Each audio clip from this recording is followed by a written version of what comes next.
Welcome to the Modernize or Die podcast, CFML News Edition, where we keep you up to date with everything going on in the ColdFusion community.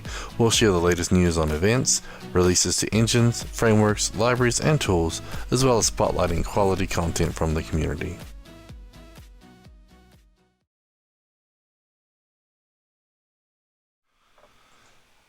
Welcome to Modernize or Die podcast, CFML News Edition, April 28th, 2020. I'm Gavin Pickin, Older Solution Developer, and I've got Brad Wood with me. Welcome.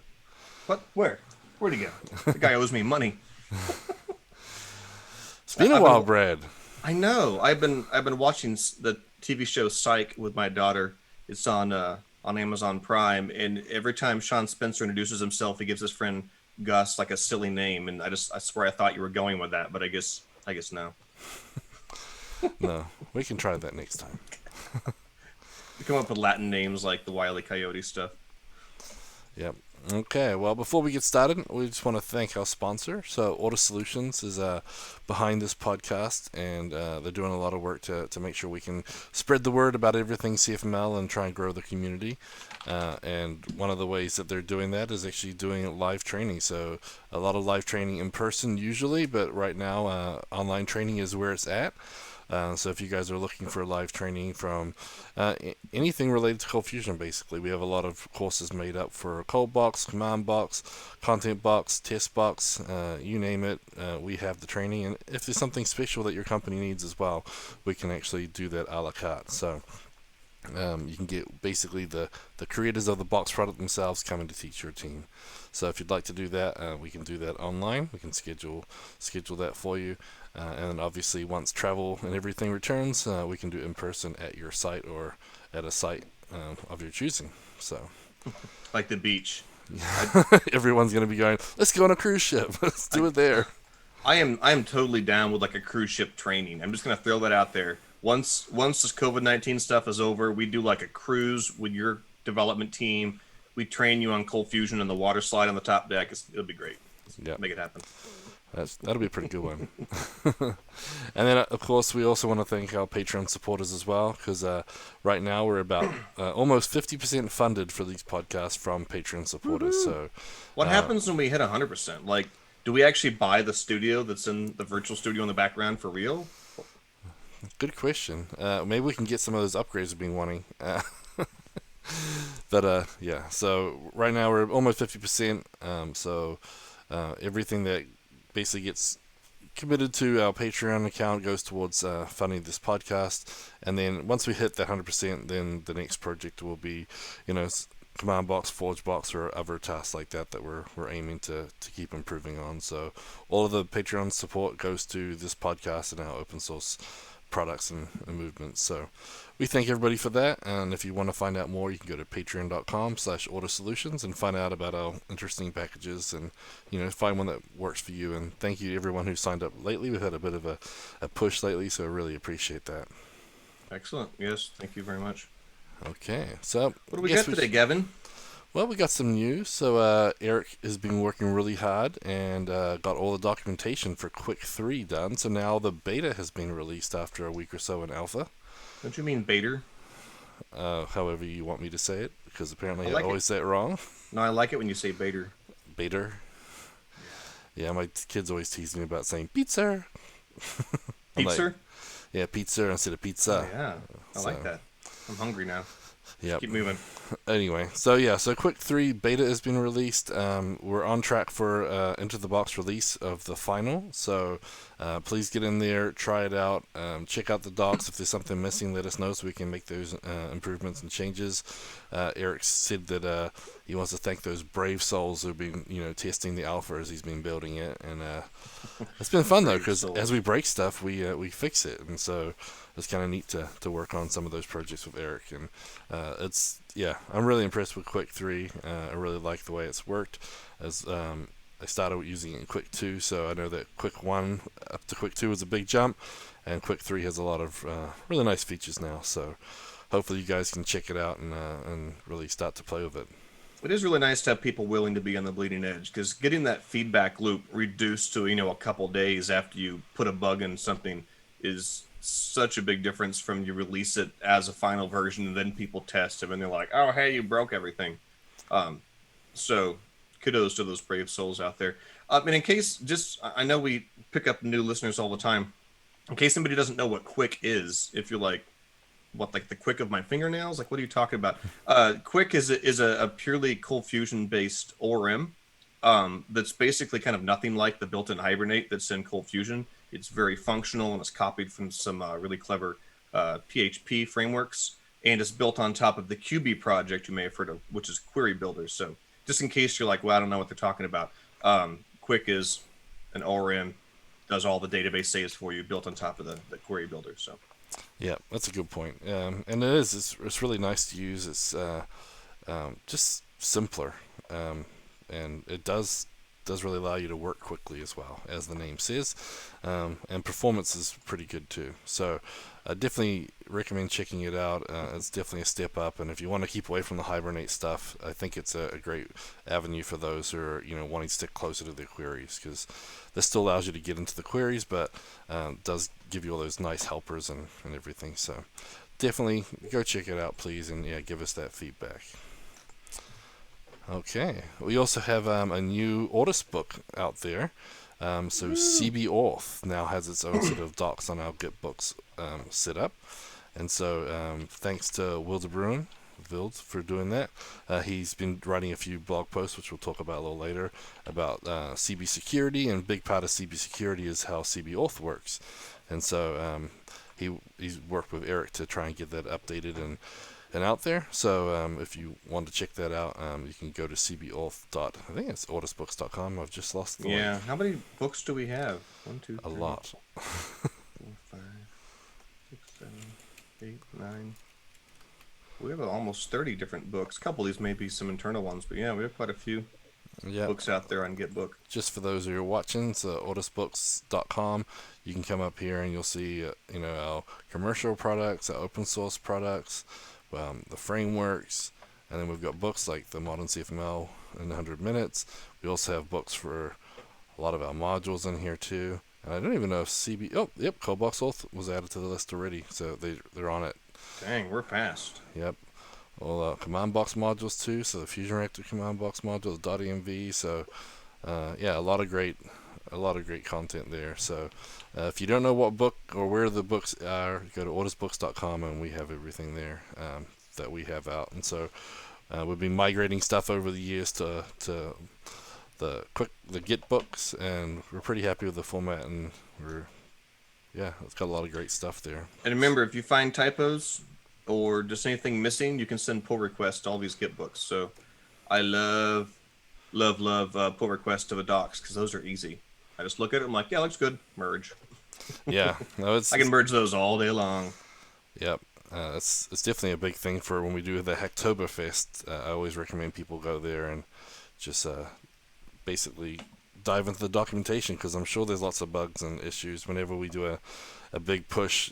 Things get missed or broken or bad copy paste, or you never know. So okay, so definitely check that out. Again, thanks Vil for working on that. I know he's been working through the CB security, trying to do the upgrade, and so all the notes he's making is really important and really helpful. So thank you for that. Okay, so next on the list, apparently this guy Brad Wood, he's going to be doing a webinar. Brad Wood. So Thursday, I guess, 2 days away, you're going to be doing CommandBox 5 webinar. So what's new in CommandBox 5? So are you just going to push play on all your little videos you've been releasing? Yeah, lately? I got the YouTube playlist pulled up, all the screencasts. I'm going to hit play, and I'm going to go out and grab lunch, and it's going to be great. It'll be a lot of overlap in the same content, but just kind of all in one place, and you guys can ask questions and have some interactivity. So that's cool. So so that'll be April 30th, 11 a.m. Eastern. So say it like it's a long time from now. It's like in 2 days. Oh, I'm just looking how early it is. I have to get up and be ready at 8 a.m. to watch you. What? GMT -5? It's at -5 o'clock, Gavin. That sounds really early. It does sound early. But so if you guys haven't registered, go to audisolutions.com/events webinars to register for that, and then you'll get an email link and calendar reminder, etc. too. So I think we should do like a vote where people all vote what I should have in my virtual background, and then I have to put up there whatever the highest vote is. Too much fun. Yep. So that webinar is going to be on this Thursday, and then right following that, May 5th, so next week, we actually have another webinar from John Farrar. So he's been working on this ColdFusion Community Education 2020 and Beyond movement. He's got a Slack channel on community. You said it wrong. It's like to infinity and beyond. You gotta sell it, Gavin. Sorry. And John Farrar says your virtual background should be Node.js. Oh, come on, John! Don't do that to me. So, but speaking of John, so he's been working on this community education movement, and so the goal is basically to work together. And as he says on the registration page, working together isn't about taking on mega projects; it's about breaking projects into micro solutions, just like our software. We need to race like the tortoise and make valuable, steady progress. Together we can accomplish more than we have before. So this is the second webinar he's done. It's basically to get the team together, talk about different approaches, because most of the training he's saying with ColdFusion is all around ColdFusion, and it's sort of missing the interconnected pieces like Vue.js and ColdFusion or Docker stuff with ColdFusion. And so, he says Orders can't do it all, and there's obviously training from everyone else, but he's trying to get more integrated training out there so if people can work together. That's where we're at with the sort of the planning stages to figure out what's important, what's needed, and how you guys can approach it. And so the webinar, May 5th, 7 p.m. Eastern or 4 p.m. Pacific, and you can register, and I'll send the link for that one there as well. But we can't do it all, but if you feel guilty about not doing enough, you can put a dispensation into our Patreon account, and we'll have a word with the guy upstairs. Just put that out there. Yeah, for sure. So that webinar. So a couple of webinars this week, and then if you guys want to see more of Brad, because we've missed him lately on the podcast, he's been producing these CommandBox 5 Screencast series, and the last two this week that I saw were the Fusion Reactor for the CLI and the new commands and sort and unique. Did that one come out already? Yeah, those were last Thursday and today. Jeez. And so I auto scheduled these at the beginning of the month. I've already lost track of the order they came in, and there we go. Yep, so fog lobbing, server style optimization, undertow options, tuning web server max requests, and loose extension management, get access tokens, and library updates have already been released. So they're all available. All the links are in the show notes. I'm going to link the latest two in the chat here for everyone who's watching live. And then, you can go. There's a little playlist on the Ordis YouTube channel. So after the show, don't jump out now. You can go and check them all out. And there's more coming out. So how many more do you have left? A couple more? How many did you make? I made 10 of them, and so I think actually this Thursday will be the last one. There's one more. Oh, okay. So if you watch that one on Thursday, if there's anything missing, you can tell Brad, hey, answer this in the webinar. So dang, this month went by fast. There's actually a little fix I made in CommandBox so that the last screencast would work. And I thought to myself, well, I'll have all month to put out the next version of CommandBox, so that's out by then. That's in 2 days. So you better hurry up. I should cut CommandBox 4.1 or no 4. Jeez, where am I? Last year 5.1, 2. I don't know. Whatever I'm at, add 1. Yeah. 5 point something. Actually, have a release almost ready to go. We're polishing off some edges on it. So. Sounds good. Okay, well, we have a reminder about the State of the CF Union 2020 survey. Please go vote for that. We got the link here to the TierTech page where you can go and fill out that information. It's really important for everybody in the ColdFusion community to know what people are using and how they're using ColdFusion, and what we can do to improve and what tools are important. And so if you guys check that out, that'd be great. And there are some partial results already, so definitely go check that out. It's really interesting. Vote early and often, as I always say. There have been 472 responses to the State of the CF Union 2020, which is a pretty good number. Now, I think we could do way better than that, but that's on par with what we usually do. That's pretty good. But yeah, I mean, we have, 3,000 plus people in I the CFML Slack channel, so Yeah, I know. Get some more of them out there. But I mean, there's some really interesting stuff this year, and I'm still serious about wanting to do the trends. One of the really super interesting things is the very first question. Of course, you always have to add the disclaimer, right? This is out of the respondents that filled out the survey, so it's a subset of all ColdFusion users. But for the first time, I believe in history, the State of a CF Union shows Lucy, one of the Lucy versions having more users than ColdFusion. And we even broke out Lucy to 5.0, 5.1, 5.2, 5.3. So that actually, if anything, reduced the individual, lines. But Lucy 5.3 has 214 respondents say they're using it. And the next closest graph is ColdFusion 2016 with 202. So that's there's some super interesting stuff in these partial results. And that's the first year I think we've seen a Lucy version outpacing Adobe out of the people who filled out the survey. But anyway, we'll have to do some more coverage on the results in an upcoming podcasty thingy. Yeah, for sure. I mean, I think it's very interesting, and not everyone goes through it and analyze it as much as you do. But like I said, I really want to see the trends. I want to see what things have done over time. Like you say, to see those versions going up and down, I think it'd be pretty interesting. Cool. Okay. Well, next we get to talk about conferences, and the very next week we have a conference of our own. So Into the Box 2020. Told me about this. The virtual online conference. So next Thursday and Friday, May 7th and 8th, Into the Box is going online. The conference tickets are still available. We're actually got a pretty good number of sales already, so thank you everyone who's already purchased. And if you're still wanting to buy them, you can get to them at intothebox.org. You can see all the sessions, the speakers, and we even have a series of blog posts going out about the speakers as well. So if you can find out a little more about the speakers, the Into the Box site and the Auto Solutions site are having those too. So you can find out a little more about Brian Class, Javier, and I think we got a couple more in the blog section we'll mention there as well. Right. So and the tickets cover the live stream as well as the recordings, right? Exactly. Yep. So if you can't even make it because you're busy working, because some of us still got to work, then you can watch them all later. We're going to try and get them turned around as fast as possible for everybody so they can check them all out. But it's basically the same schedule as was going to be in person. So it's going to be 2 tracks, and then you'll actually have 2 tracks available for 2 days, and so you can basically pick one of the 2 sessions at each point during the day, and they're basically going from, I believe, 9 in the morning till 5 at night, and that's all Central Time. So some of us are gonna have to get up a little early. Yes, you will. So the keynote will be streamed live for free, so we'll be doing that, and then every other session you'll need a special password to get in. So if you sign up, you'll be sent that so you can get into that.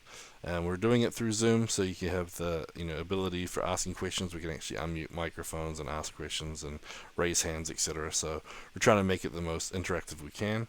And as we mentioned last week on the show, we're working with a company to try and get a virtual set up as well for the conference, so you can go hang out in rooms and just chat with people and do those types of things. So I know they had the meeting last week. They're trying to get that finalized, so you might just have to wait and see for that one. And then the cool news is we actually have the online store now has Into the Box swag. So yeah, that's pretty cool. Box Life. Yep. So a little Box Life store here. If you scroll down a little bit, you can see that we got the amazing Back Into the Box shirt design here. So if you come in here, you can see the design. We got women's design, men's design. We got hoodies. There's a couple of different options, so you can find whatever matches you. We've already got some that they're not even available. So I know that we're with a physical conference, we give a lot of swag out. We've reduced the price on a lot of things with the online conference. So I think the swag is optional at this point. So go check that out if you guys want to. So, but another great design on our shirts. We do love our shirt designs. Esme does a great job, and I'm not sure if Sonia helped with this one as well, but we have some quality artists, and the shirts are pretty neat. So yeah, I like the design this year. Back Into the Box. I'd like to work somewhere into the keynote, like 1.21 gigawatts. Great Scott! I don't know. We'll Yeah. see what we can do. Or at least, crash Scott Steinbeck session and say, "Great Scott!" Great Scott Steinbeck! Yeah, for sure. So, Into the Box 2020, you can go to intothebox.org for all the information, check out the sessions, etc., the speakers, and then we'll see you next week. And if you can't wait till then, we have the previous ITB year's videos on sale. So we have the 2018 package and the 2019 package. They're $9.99 for each package. So if you want to jump in and grab those, and those are on our Vimeo on demand setup. So we'll send those links out in the show notes as well, so you guys can get those. And workshops, yes, workshops will be announced afterwards. So we'll be doing the workshops coming up after the conference. So in the next few weeks after that, we'll probably schedule one every 2 or 3 weeks. So you can go from there. Okay, so we got a few funny guys in the chat. Nice to see you guys are having a good time. The peanut gallery. That's what I like to call them. Exactly. Okay, so after our conference next week, May 7th and 8th, we also have Adobe ColdFusion Developer Week. So May 18th through the 22nd, they're going to do an online developer week, and basically the majority of the sessions from CF Summit East are now going to be in the Adobe ColdFusion Developer Week. So if you were going to attend, you're not going to miss out because they have everything available online. And instead of doing one day, all the sessions back to back like a normal conference, they decided to spread it out over 5 days and do just 2 sessions per day. So it'll be like a morning and afternoon session for each of the talks, and the same great speakers are going to be there. So I know Luis is going to be speaking there, and Charlie's going to be speaking there. There's a lot of great content, as well as the Adobe team as well. So definitely check that out. And so you can go to a really long URL, and I'm just going to paste it in the chat, and we'll have it in the show notes. But if you go to the coldfusion.adobe.com portal, there's a big link to be able to go register for that. So that's probably the easiest way to get there. It is free, but do register online so you can get access to the webinars as they come out, and then afterwards you'll get the recordings as well. Okay. DockerCon Live, not light. DockerCon Live. Well, it is a low-calorie edition. Yeah, but normally DockerCon's a huge event. So this year they're doing a 1 day, 3 streaming channels, so you can jump between. So 1 day, 3 tracks on May 28th between 9 a.m. and 5 p.m. Pacific time, and so they're going to be setting that up. That is all free too, so you can go check that out. A lot of great content. They're going to have Docker experts on the live hallway track, and their idea is that they're going to pre-record the sessions, so that way the speakers can actually answer questions in the chat as the video is playing. So that's a different approach than I've seen most conferences that do online, but might be kind of good. So we might need to take notes and see if that works, and for our future webinars and whatnot, it might be good. So that is DockerCon Live, and you can go to docker.com/DockerCon, and I'm going to paste that in the chat for everybody there too, so you can go register for that. CF Summit West is going to be October 28th and 29th at the Mirage Hotel in Vegas, if everything's going well with the pandemic. I know the event is up there. You can get more information at cfsummit.adobeevents.com. When did they announce this? I hadn't seen this yet. See, if you were watching the podcast, you would have learned. But no, I was busy last week when you had Luis on. No, they had released it on the site, so they haven't done a big press release. They haven't done anything too major about it. But I see the site is up, the dates are there, and so they're basically not publicizing it very much. But I want to let everybody know, if it goes ahead as scheduled, this is when it will be. There is information. I even registered, so I clicked on it. Here they have a list of sponsors. Is this the current list, or is this last year's sponsors? I'm not sure. I know that some of the speakers talked about last year, so Order Solutions is on the list, so it might be last year's. Or it has the 2019 list of speakers. Yeah. So is there any pricing? I couldn't tell. I went and registered, but because I've been posting so much to the portal, I think I get a free ticket. So I'm not sure. I just did the same thing. I went to the registration link and I was already logged into the Adobe portal and it said click here to register. So I clicked and it said, okay, you're registered. I'm like no cost. So yeah, I'm kind of curious. Yeah. So They haven't set it up yet or yeah, what? I think once everything clears up with the pandemic, they'll make an announcement and then everything will be finalized. So just bookmark those dates just in case. That's sort of the Yeah. key takeaway here, and we'll find out more as they know more. Well, Um, hopefully it's able to happen. It'll probably be one of the first conferences I'll be able to go to since this all started. So yep, and CF Camp we're still waiting, obviously, because a lot of things going on in Europe, and this pandemic is kind of crazy. So, and you can find out more conferences by going to comps.tech. They have a whole bunch of different ones, different locations, different languages, technologies. I'm not sure if they do the online ones. We should probably check on that. But anyway, so that's your conference breakdown there. So a lot of good content coming this month. May is going to be a pretty busy one. So hopefully you're not planning on getting too much work done. But yeah, next week. I never plan on getting any work done. I don't know what you're talking about. Yeah. Okay. So next up, we have some blogs, tweets, and videos of the week, and this Brad Wood guy again. Oh So, my gosh. so yeah, so obviously you released a couple of videos this week we mentioned earlier. So we have the one for Fusion Reactor for the CLI. So you can see how to use your Fusion Reactor license to monitor CFML code you run inside your CLI for task runners or native CLI commands. So this is pretty neat. So Yeah, it's fun. I dug into the API. Ben Nadell had blogged on this recently. Fusion Reactor has an API where you can call Java methods and you can kind of like create your own transactions that are sort of just arbitrary to your code. Transaction XYZ just started, it just stopped, and you can view them inside the web UI just like you would web request. So if you have a Fusion Reactor license for your local computer, you can actually plug the Java agent of a license into the CLI itself, not a web server, but just the actual command line console. And then when you run a command like install ColdBox, you can actually see that command as a transaction. You can see the HTTP calls that were made. You can see how long it took. You can profile the threads.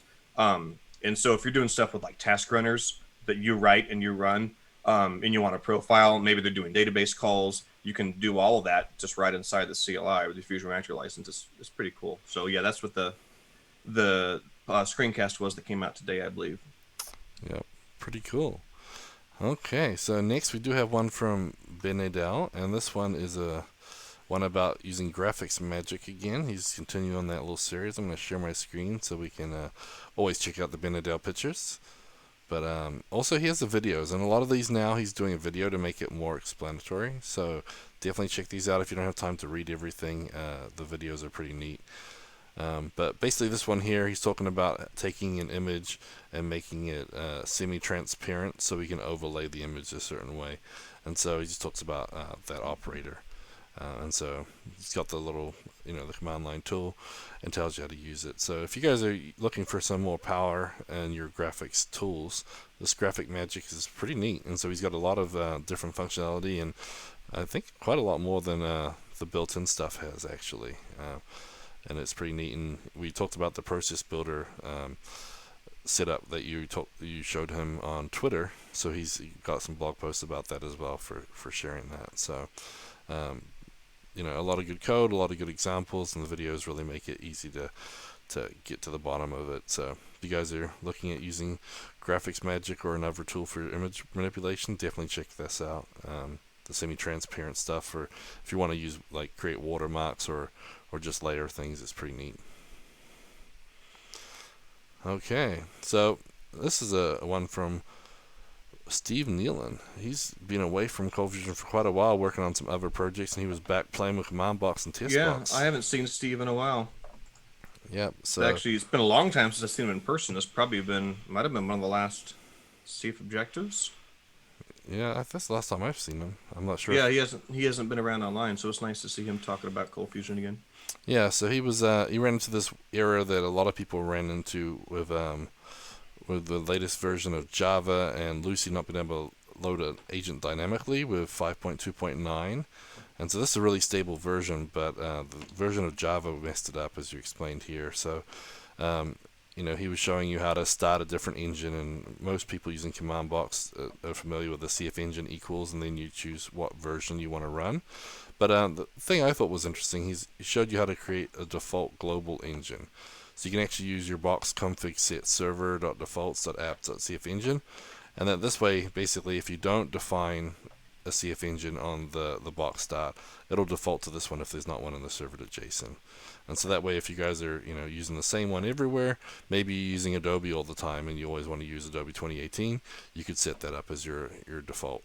And so yeah, what's actually cool is every single thing that you can set in a server.json file, you can set in the server.defaults.insert setting name here. So CF engine or port, port's probably a bad example. You wouldn't want all your servers on the same port, but JVM settings, host names, and any of those things can all be set at a default level. Yeah, I like that. I mean, I know with Lucy, when it first came out, one of the big selling points was you can default your settings for like CF locations to. Yeah, global defaults are nice. Yeah. And all sorts of things. That's a feature Adobe really needs to pick up. That's a pretty handy one. Yeah, I know that. Some little things that really make it handy, just having a more user-friendly default for some of that without breaking back. The feature Gavin was just talking about was in Lucy, where in your application.cfc you can do this dot tag dot name of ColdFusion tag dot name of attribute equals. So like this dot tag dot CF location dot add token equals false. You put that in your application.cfc in Lucy, and every single CF location tag now defaults their add token to false. It's a really cool feature, along the same vein as CommandBox's config defaults. Yeah, and it's just a nice feature to have, and being able to control that it's definitely good. So, okay, so as I mentioned, we also have some blog post series. So we have one about on Sam Knowlton, we have one on Brian Class, we have one on Javier Quintero. Quintero. Yeah, Quintero. So we got a lot of good blog posts out there. They got some interesting facts too, so you can find out which of these guys have been arrested for wearing a kilt. Or I saw that come across Twitter. So one of our speakers had gotten pulled over wearing like a kilt and a red Jeep or something, and I was like, that's oddly specific. Yeah, and so we got quite a few blog posts there, and someone mentioned in the chat too that we had one on Michael Bourne previously as well. So if you go check out the Into the Box site, you can check those out there. Just for those watching, I'll show you here. So the blog posts, and if you go to the news, you'll see all the recent blog posts here. So there's again one with Tony, Michael Bourne. So yeah, there's some new ones being released every day. We're trying to get as much info as we can out before next week. So thanks, Paulina, for jumping on that. She's in charge of our marketing. She's doing a great job. So thank you for that. Sweet. Okay. So then we have a little one here from Pete Freitag. He likes to share little snippets of code he's used over time. And so this one here has got a code snippet about dumping out your servlet attributes. Oh, somebody was asking about this in Slack the other day. That must be why he put this out there. Yeah, so it's just a little snippet, and it basically dumps your servlet request attributes or parameters. And so it's just a little bit of code here. He loops through, has more elements for the HTTP request. So it's kind of neat. But yeah, just a little snippet. If you need it, this will do the job. The use case that I assume prompted this, because he had just shared this in Slack like 2 days ago or yesterday. Somebody had asked when they were using the Tucky rewrites that are built into CommandBox if there was a way to access the original URL before it was rewritten. And Pete had thrown a chunk of code like this out there because one of the attributes that's stored inside the Java servlet was an attribute that shows what the original URL is that Tucky set in there. So normally ColdFusion wraps up the stuff you need inside like the CGI scopes. You rarely have to dip down into the servlet, but this is essentially where all this stuff comes from, this low-level stuff. So that's a nice little. It's a super short post, but it's a great little thing to. If you're like, oh yeah, what's the code to do that? You can bookmark this and come back to it. Yeah, it's one of those things where stick it out there, and so Google can find it, and then I'm sure it'll help a lot of people. It's funny how we have all these little snippets of code all over the place, but post them to a blog post and everybody can use them, and you can find them that way too because you probably forget you wrote it later. Yep. Yeah. Speaking of, you still have the Samuel Knowlton's into the box post up, I think. Oh, I do. Oops. Oh, I think it Okay. just changed. We were So just behind. okay. So we also have the Adobe ColdFusion Developer Week 2020 blog post from TerraTech.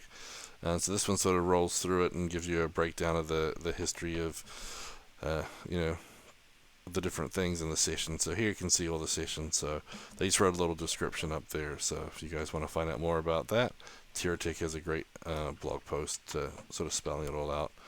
And as we mentioned, we've got, you know, a lot of good ones from Bruno's going to be there, Luis, Rashif, Brian Class, Dave Ferguson, Pete Freitag, Charlie Earhart, Brian Sappi, as well as a couple from the CF team as well. So I see Dave Watts will be there as well. So yeah.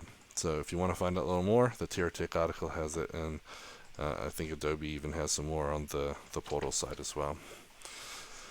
Okay, we also had your other video, so new commands, sort and unique. And didn't you write that when we were on site this year with the client? Yeah. Right before everything got shut down for the COVID-19, you and Eric and I were out in San Diego on site with a client, and I was doing some silly little stuff trying to parse through a bunch of HTML and find all the image tags with some regular expressions. So of course I used CommandBox to do it, and combining the sed command, the do inline replaces, and the grep command.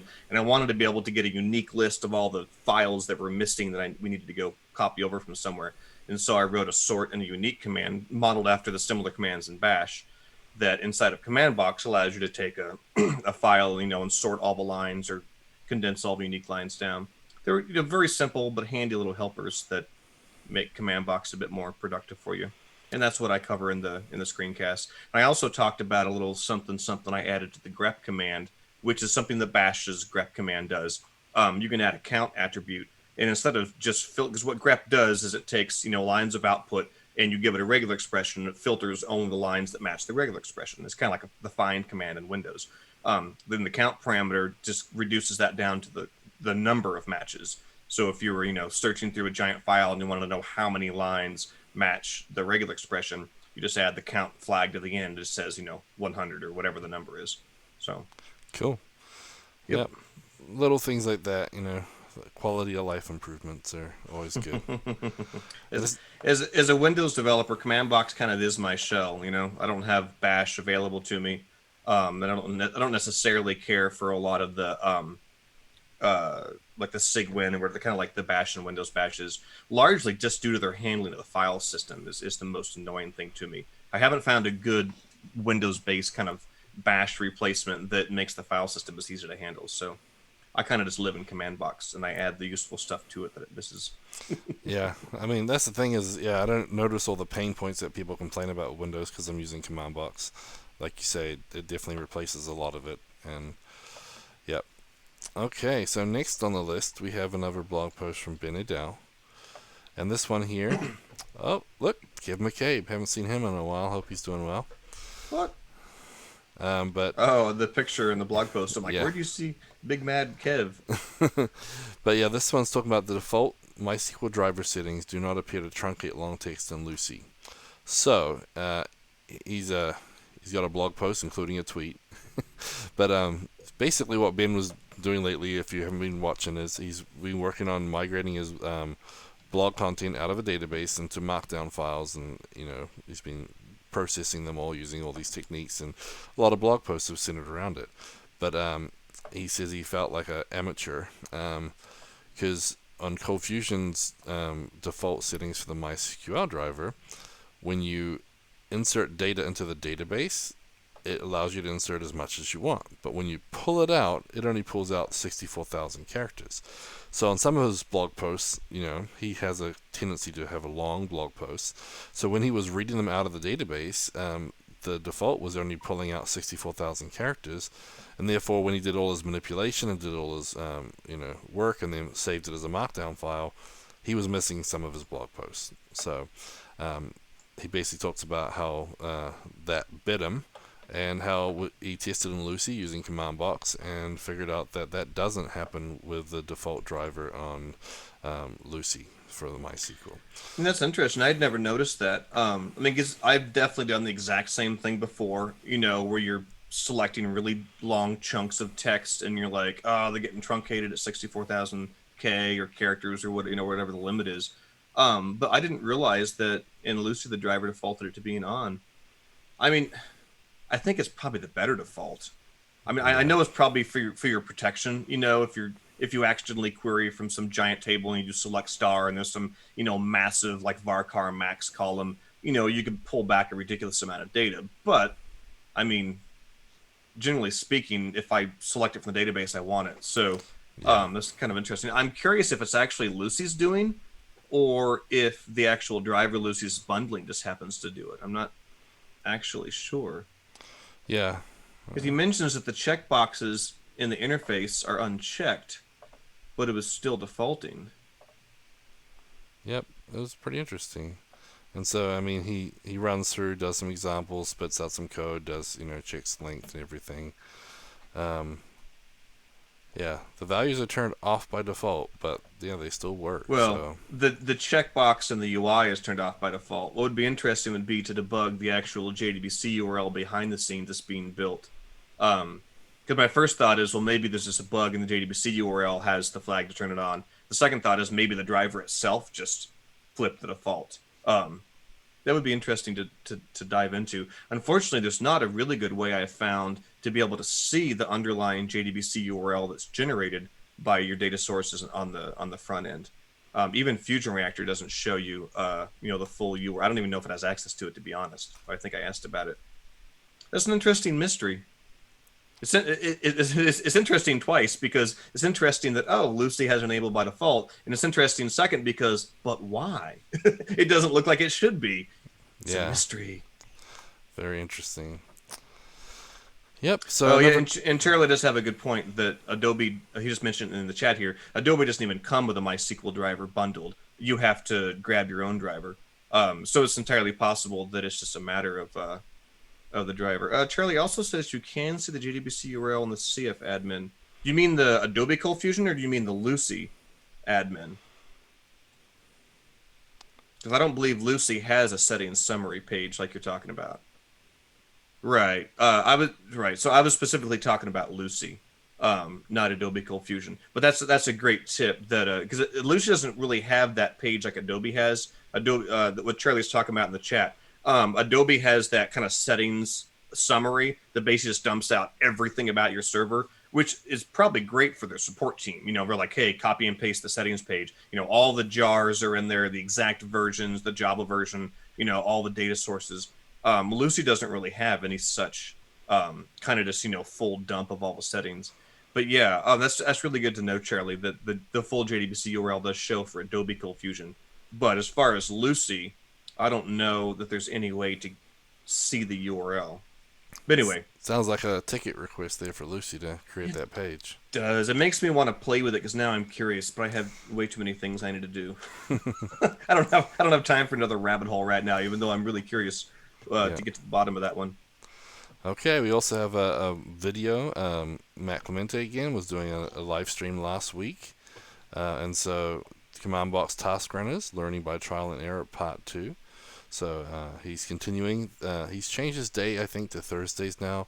If you follow him on Twitter, you'll see his tweets come out before he does it. And he's building some nice little tools in there. I saw he even built a CommandBox command scaffold tool. I saw that up on ForgeBox too. So if you're looking to make that's your actually pretty CommandBox cool. tool, No, we've talked about building some more scaffold tools for modules, and we've just never really done it.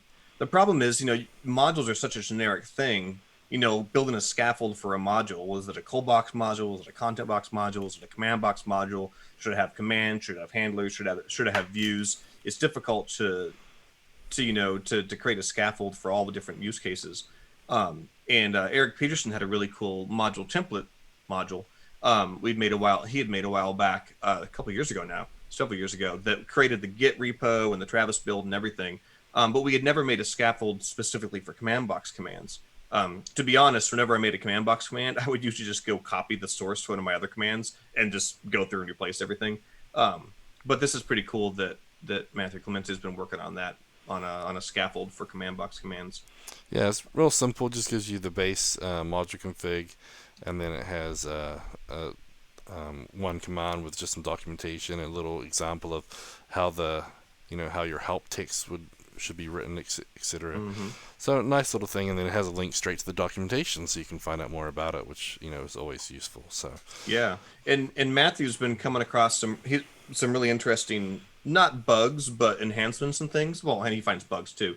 As he's doing this, Clemente just put in a ticket this week, pointing out that whenever you do tab completion on commands, custom commands you built, or any commands, the there's tab for Boolean parameters, like force. We also tab complete the dash dash no force, which sets it to false. And he pointed out that the help text is the same for both of them. And so we're like, oh well, heck, we need to come up with some convention where the help text can like negate the sentence. So there's all kinds of interesting stuff that Matthew's been coming across and bringing up, which is great in my opinion, because he sends a lot of pull requests to fix it. yeah, which is always appreciated. Cool. Okay. Well, you also had two blog posts from Wil De Bruin, and so he started a little series on CB security, and so the second one is a CBAuth validator, and this is where a lot of the documentation came for that CBAuth documentation that we announced earlier.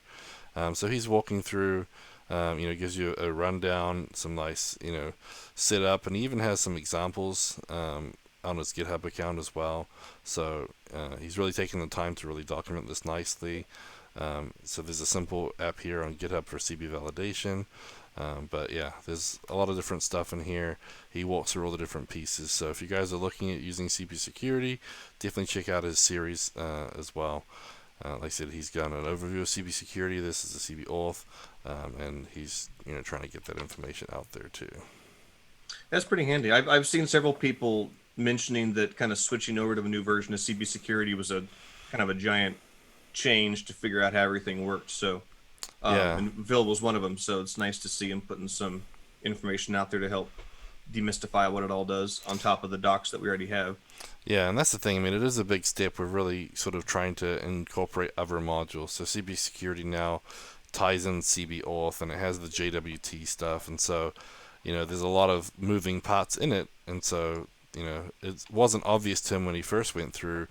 Okay, it says CBAuth. What's CBAuth? Like we need to have a little bit or link out maybe some mini descriptions without duplicating too much content, give them the ability to get going. And so those blog posts there definitely a good starting point. And we appreciate the feedback. We're taking it and trying to improve everything there too. So I saw in the chat earlier, I think John was asking if we'd mentioned the CommandBox VS Code extension yet, and if we can use task runners or not. But speaking about that, Pete Freitag mentioned that now that we have the CommandBox VS Code extension, it's really easy to scan your CFML code with Fixinator. So that's his product he has. And so he talks about how to set up Fixinator in CommandBox, install the extension, update your box.json file with a little task, and then you can scan your code right from VS Code there. Yeah, and so I actually was kind of completely unaware. I've been using VS Code for a while. I was unaware that the VS Code has this concept called tasks, which are which are unrelated to CommandBox task runners. It gets confusing when you have the same word multiple times. But in VS Code, you can have tasks off to the side that'll kind of click and run deals. And so one of the things that the CommandBox VS Code extension does is it will automatically find all your package scripts in your box.json, which can be, arbitrary scripts of your design, like in Pete's blog post here. And it adds them directly into the little, UI right there in VS Code.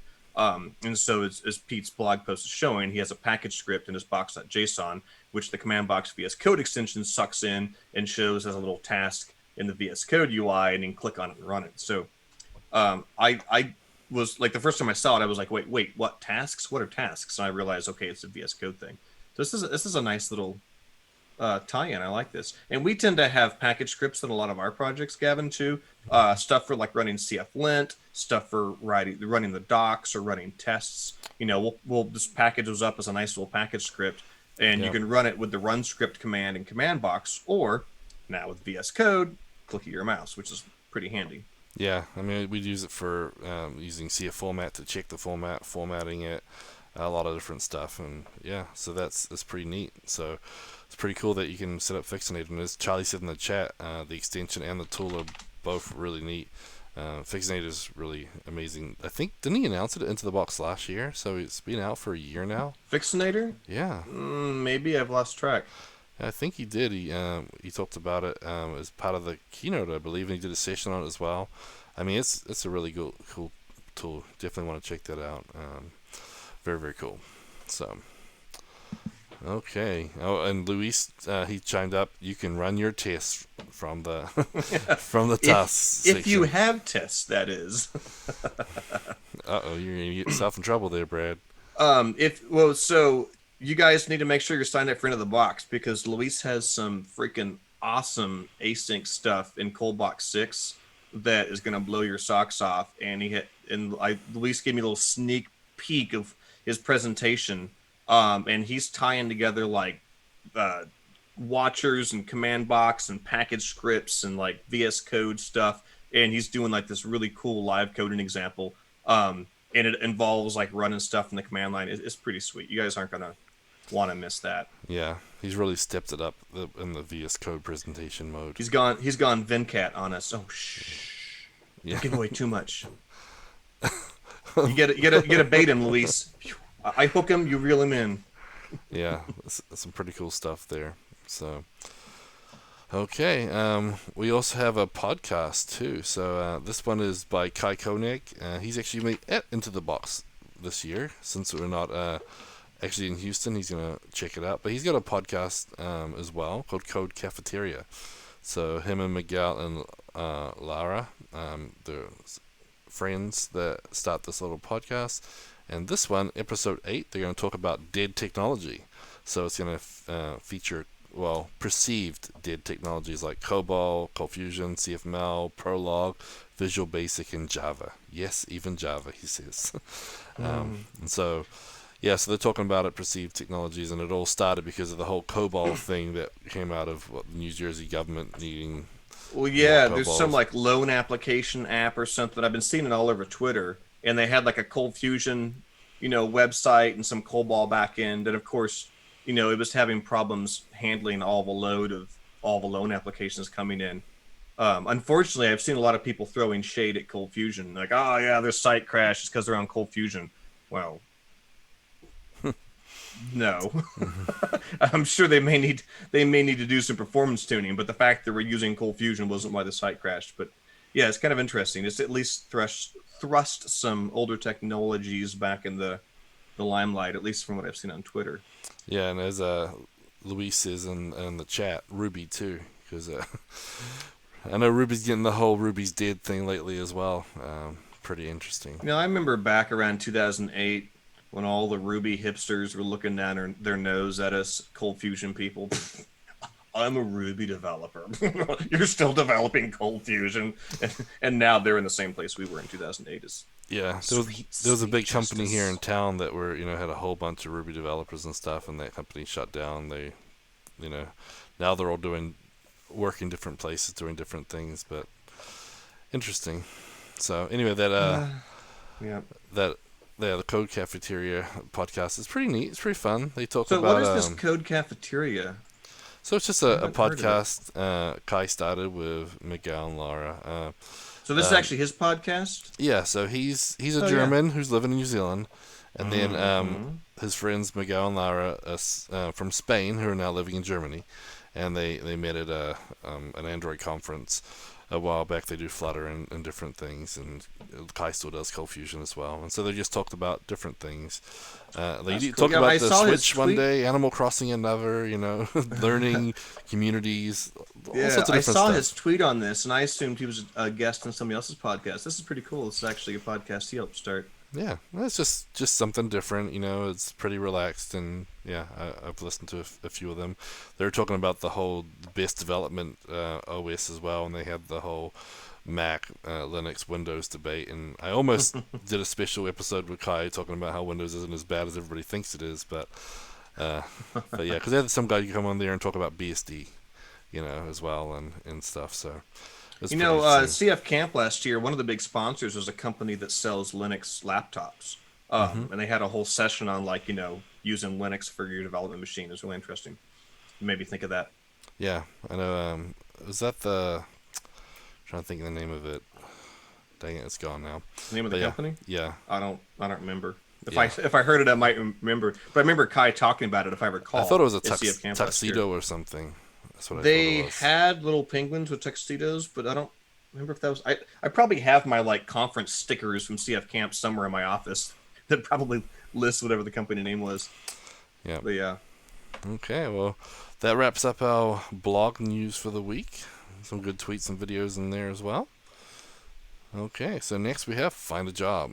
So a couple new jobs this week. GetCFMLJobs.com is listing 25 ColdFusion positions now, so the number's creeping back up again. So we have 21 companies across 18 locations in 5 countries. And the 2 new jobs this week are both in the States. So ColdFusion developer in Oklahoma City. That would be Oklahoma. Oklahoma?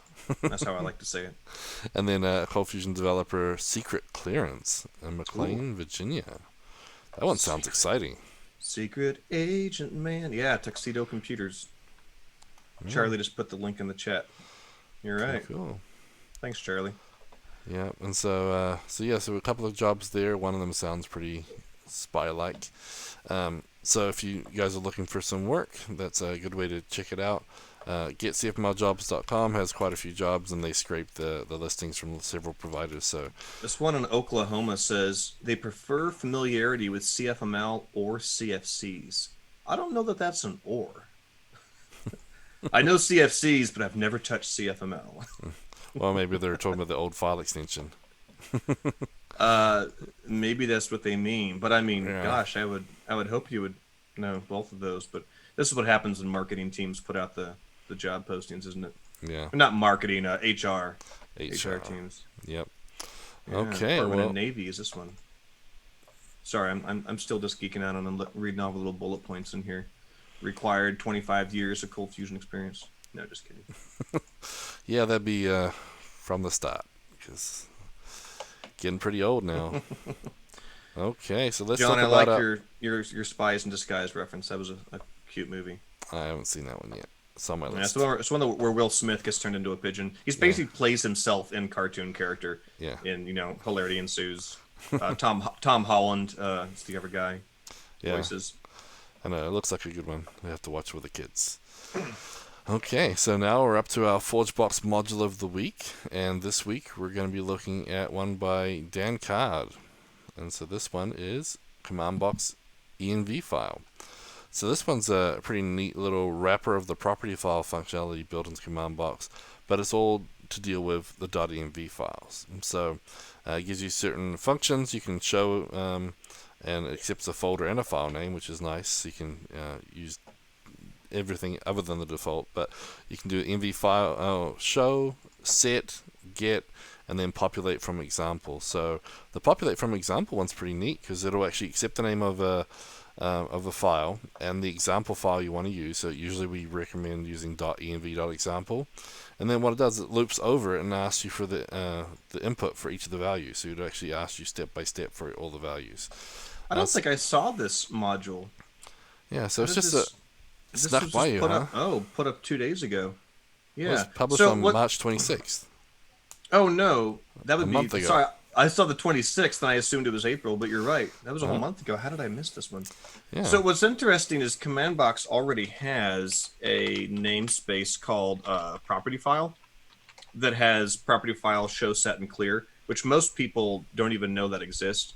The 3 property file commands work similar to the server show, set, clear, config, show, set, clear, package, show, set, clear, except for those 3 all operate in JSON commands. The property file namespace will let you operate in any property file, which is basically what the .env file is. Or it's just a text file with key equals value, and it uses the property file Java classes behind the scenes. But the property file namespace is pretty generic. You have to give it the name of the file every time. So this is kind of a clever idea. Basically, I assume I didn't even know if he used the property file helper. Well, it's a module or it's a wrapper for the property file. Oh functionality. yeah, you're right. It says it right there. So it basically wraps that, but just by default touches the .env file. I'm really tempted to say that this should be something that's wrapped into the .env extension. Like honestly, Possibly. a module. Eric's original module. This feels like it should have just been a part of that. Yeah, and actually, when I Hmm. was looking at it, I was wondering if Eric has any of the .env, because .env has some cool stuff too. Like you can do the .env check and everything. So there's functionality built into that .env, Yeah, and you're right. I forgot we already had commands in there. yeah, so there's some in there, but I don't know if it does the sitting. So that was an Hmm. interesting thing. So I mean, because there's the check command, there's a check reverse, and that checks basically .env versus the .env example and vice versa. Um, Populate from example is a cool little handy thing, and that's all really a convention. Your .env file, you don't commit to your source code repo because you have secrets and passwords and things in there. But hmm with all of our projects, we'll have a .env.example file which has all the keys but just empty values. And normally it's up to you to make a copy of that file, rename it to be .env, which if you're on Windows is stupid because Windows is like you can't do that. Which is why I use CommandBox for everything. But this, I mean, it's kind of nice. It gives a little like populate from example thing that just does all that for you. I like this. I think Dan and Eric should talk and maybe merge these. I mean, they don't have to. They can do whatever they want. But yeah, definitely a this nice is just little yeah, that's nice. adding. And then there's another one from Sean Daniels about .env settings, and that you can read secrets from envs into other settings. There's quite a few little .envs. There's the framework one .env that Tony did. So a couple little env ones are out there already. But yeah, I thought it was a nice little module and worth showing. Just I say we've been doing a lot of that with all our Docker things lately. envs are pretty big. Just remember, exclude them from your source control. Make sure your server blocks .env files, because if you search for .env, you'll find a bazillion websites out there where Mm-hmm. the .env files are basically wide open. I Yeah, I showed you think. that a while back, and we Oh clicked on yeah, a few, and we're like, ooh. I'm pretty certain Apache won't serve any files that start with a dot by default. But I think Nginx and IIS both will just happily serve up any files in your web root that start with a dot unless you've explicitly blocked them. So yeah, I mean the worst thing in the world is you go to yoursite.com/.env and you're like, oh look, all my database passwords available to the public. So you got to make sure you keep those puppies out of source control, or at least clean up your production deploys, or you're just like handing your secrets to hackers, basically. Yep. That's a common enough extension in the general programming world that hackers know to look for it. Yep. Exactly. So, just a side note with that, because yeah, you definitely want to look after yourself. Okay, so next up we have our hints, tips, and tricks of the week, and this week we have another one from Wil De Bruin. So I thought since he's been busy with a few other things, we'd use one of his recommendations. And so this one here is called Code EOL, End of and life. What VS Code is end of life? Oh my gosh, this changes everything. actually when I first saw it, I thought end of life. Maybe it was like a end of life for some of your tools, like vulnerability check for something. I was like, ah. Then I was like, nope, it's file line endings. So End of line. end of line. Oh. Yep. So the extension it's really simple. It just displays end of line characters in your code. So it'll support the /n, the /r/n, and the /r returns, and shows different characters in your VS Code, so you can see what type of line endings you have. So N is new line and R is carriage return. Is that correct? Yeah. So So that's carriage return is character code 13 and new line is character code 10, right? Because I think CRLF so. is 10 followed by a 13. I think so. I, Yeah. I see. So So just yeah. yeah, so it just gives you the visual representation. Same thing with your Word. You turn on those visible characters. VS Mm-hmm. Code has them for tabs and spaces already. I don't know if it's from an extension or built in, but this one just does the line endings too, and that way you can visibly see. And if you're running formatters and linters and stuff, you can see those changes there. So line endings do hurt, so it might be useful to have this little extension in there. So obviously No, formatting, you can change them. You can have auto changes with the code config, and there's Git settings for that stuff too. So right. No, I've been using for a long time in all my Git repos the .git attributes file where you set text equals auto and then it normalizes the line endings so they're stored in the Git repo as like the Unix new line or whatever the heck it is. But when you check out the code on Windows, it turns it into the Windows, CRLF, and then when you commit it, it changes it back. That way you have the line endings you expect when you're working with a file, but when you commit it, it changes it in the repo. Yeah, but we had some issues with that with the CF format. It was Oh, really? Yeah, it was because You didn't tell me about that. it was making some changes. So when we'd go to format our code, it would reformat every line because when you pull it in, it would auto correct it back to Windows, and it would have to format them all back to go back to what they were. And Why were you having auto format screw with your line endings though? one of the rules in CF format was something to do with line endings, or actually maybe it was just a space at the end. I don't know. It All I sounds know like a is that rule I would never use. we had to change something to get it to work. So Huh. we changed it to default to /n, and then had no more issues. I don't. So Yeah, I mean, you wouldn't want. I would never use that rule personally because, like I said, I mean, Git automatically does that for you. I wouldn't need CF format to manage that. Now, Yeah. if you weren't having Git automatically manage your line endings, then sure, I guess you could have CF format do it. But yeah, I mean, that wouldn't work very well because when a person on a Mac checks out the same Git repo, they get different line endings than when a person on Windows checks out the same Git repo. So trying to have CF format screw with that obviously wouldn't work well because the Git client's going to change them all back to what they need to be when you commit anyway. yeah, so I'm not sure. All I know is we had some issues where we had to change the setting. So just thought I'd throw that out there. If by issues you mean use the setting you shouldn't have, and if by change the setting you mean remove the stupid setting you shouldn't have used, then yeah. To be honest, I wasn't messing with the CF format. All I know is that certain Windows people were breaking stuff. And, Oh, blame it on the Windows users. well, I didn't even realize CF format did line endings. I've gone through all the settings, and there's so many in there, which isn't a bad thing. I forget half of them right off. Yeah, I do love CF format. I'm like throwing shade at that setting, but like CF format is amazing, so you really should use it. Yeah. In fact, I just started a new repo yesterday for a project. One of the first things I did is I put in a CF format.json file. I'm like, I'm gonna start fresh, gonna keep it all formatted, Yep. That's the way you got to do it. We've got Good times. CF format checks in our GitLab builds now, so when you run your test, you also run your format check. It's nice. Yeah, because you can have it basically yell at you and fail the build if the code you commit doesn't use the right, spacing and formatting your team's decided on. Yep. And that's what we're doing. So, yeah. Fun times. Yep. Builds are getting pretty cool, pretty complicated, but pretty cool. Okay. I mean, it's fun to see the tools that we have as ColdFusion developers now. Yep. I mean, back 10 years ago when I first started working with ColdBox and I first, used Jenkins for the first time, there wasn't much for your Jenkins build to do, right? If you're lucky, you had some tests and you would run those and you're like, well, that's it. Nowadays our Jenkins build is running CFLint, it's running CF format, it's running, all kinds of tests, it's throwing errors if formatting isn't correct, it's, pre-compiling code, it's pushing releases to Sentry. It's just a fun time to be a CFML developer, Gavin. All the goodies we get to play with. I know. I'm doing stuff now with inline diffs of files so I can see what things have changed from one set of documentation to the next as we're moving out. Checking your stack files to make sure that what you're actually pushing in your code, the environment variables exist in the swarm before you push it to the swarm. Yeah, exactly. You've written custom commands of your own design that check things that you care about, and you plug it into the build, and you get all that feedback.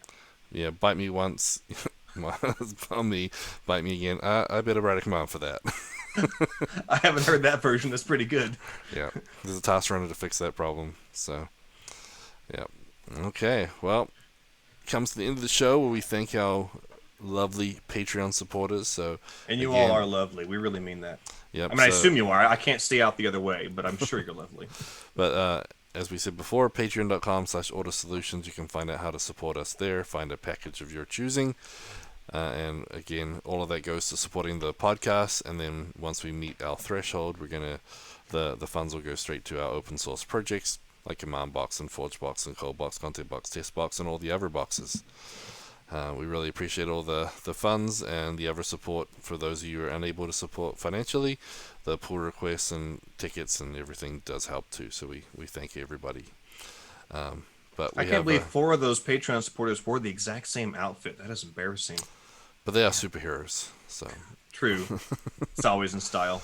Yeah, exactly. So, since you've been gone for a few weeks, I'll let you mispronounce the names. Woohoo! All right, we have Ben Nadel, Brett DeLine, Dali, Dan Carr, Daniel Garcia, David Bellinger, Deir Lishnicki, Don Bellamy, Eric Hoffman, Gary Knight, Yan Yannick. There was a psych episode last week with a Yan. All I could think of.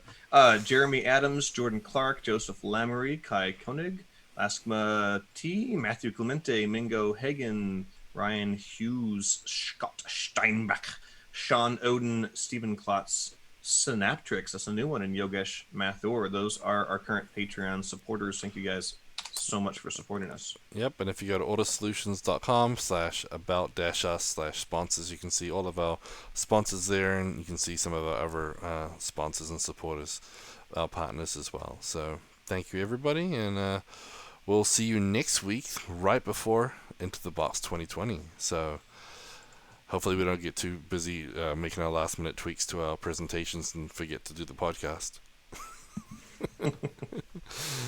Okay. Yeah, we should finish all that stuff for Into the Box.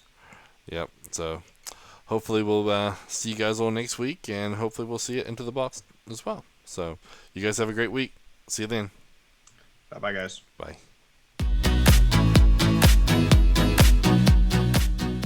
Show notes for this episode can be found at cfmlnews.modernizeordie.io, where you can also subscribe to your favorite podcast player like Spotify or iTunes. We also have the link to YouTube to find more videos just like this. The music used in this podcast is under a royalty-free license from Sound.com and Blue Tree Audio.